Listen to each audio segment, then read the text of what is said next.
नमस्कार, मैं शोभित चंदोला। स्वागत आप सभी का द पैम्फलेट में। राजस्थान विधानसभा में 21 मार्च को right to health bill pass हुआ था। तब मुख्यमंत्री अशोक गहलोत ने इसे ऐतिहासिक कदम बताया था, लेकिन अब इस बिल ने राजस्थान सरकार की मुश्किलें बढ़ा दी।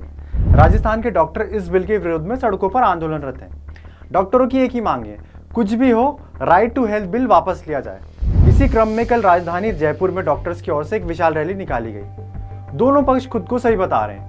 ऐसे में जानना जरूरी है कि क्या है इस बिल के प्रावधान और क्यों जारी है इसका विरोध। ये बिल अगर कानून बनता है तो राज्य के निवासियों के लिए कुल 20 नए अधिकार देगा, जिसमें कुछ मुख्य बिंदु हैं। बिल में प्रावधान है कि मरीजों को सभी पब्लिक हेल्थ इंस्टीट्यूट्स की ओर से उनके मेडिकल केयर लेवल के अनुसार फ्री ट्रीटमेंट दिया जाएगा, यानी कोई भी अस्पताल या डॉक्टर मरीज को इलाज के लिए मना नहीं कर सकता।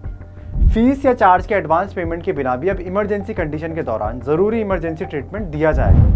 राजस्थान सरकार का ये कानून न सिर्फ सरकारी अस्पतालों बल्कि निजी अस्पतालों पर भी लागू होगा। इतना ही नहीं, किसी भी तरह की हेल्थ केयर सेंटर पर भी ये लागू होगा। इलाज के बाद अगर मरीज फीस नहीं दे पाता है तो वो फीस राज्य सरकार की तरफ से अस्पताल को दी जाएगी। वहीं मरीज को अस्पताल या इलाज से जुड़ी शिकायत दर्ज कराने की भी सुविधा दी गई है, जिसके लिए स्टेट हेल्थ अथॉरिटी होगी और हर जिले में डिस्ट्रिक्ट हेल्थ अथॉरिटी होगी, जहां अस्पताल की लापरवाही पर जुर्माने की भी व्यवस्था की गई है। सुनने में तो व्यवस्था बहुत ही अच्छी प्रतीत होती है, तो फिर प्रश्न ये है कि हजारों की संख्या में प्राइवेट अस्पतालों के डॉक्टर सड़कों पर क्यों उतरे हैं।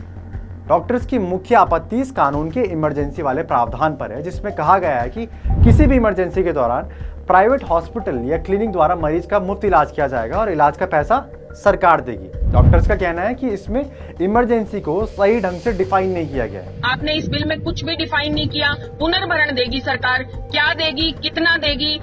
ऐसे में कोई भी मरीज किसी भी बीमारी को लेकर किसी भी हॉस्पिटल में जा सकता है। उदाहरण के लिए किसी को हृदय रोग है तो वह हड्डी रोग विशेषज्ञ के पास जाकर इलाज की मांग कर सकता है। वो आके चिल्लाएगा मैं इमरजेंसी में हूँ, सिर दर्द भी इमरजेंसी है, पथरी का दर्द आ गया वो भी इमरजेंसी है, हल्की सी ब्लीडिंग होगी वो भी इमरजेंसी है। कहाँ इमरजेंसी डिफाइन की है।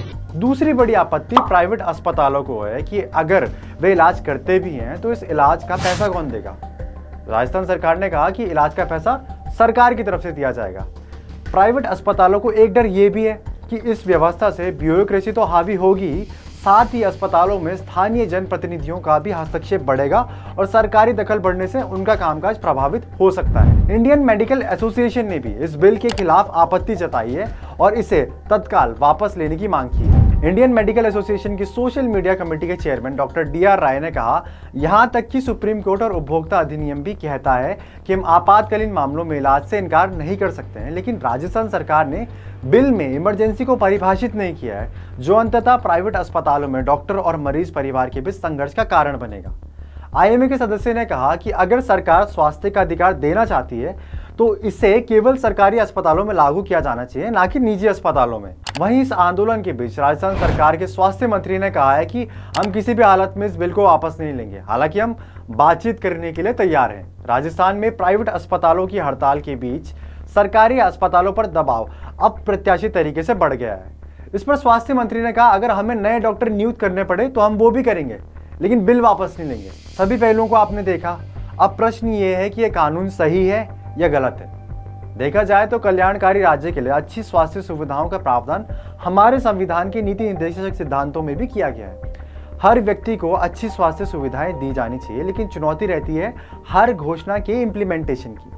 क्या राजस्थान में स्वास्थ्य क्षेत्र और इंफ्रास्ट्रक्चर इतना मजबूत है कि वह ऐसी योजनाओं को लागू कर सके। ये चुनौती इसलिए बड़ी हो जाती है क्योंकि राजस्थान सरकार पहले से बड़े कर्ज में डूबा हुआ राज्य है। इस वित्तीय वर्ष के अंत तक यह कर्ज 5,31,000 करोड़ रुपए तक बढ़ सकता है।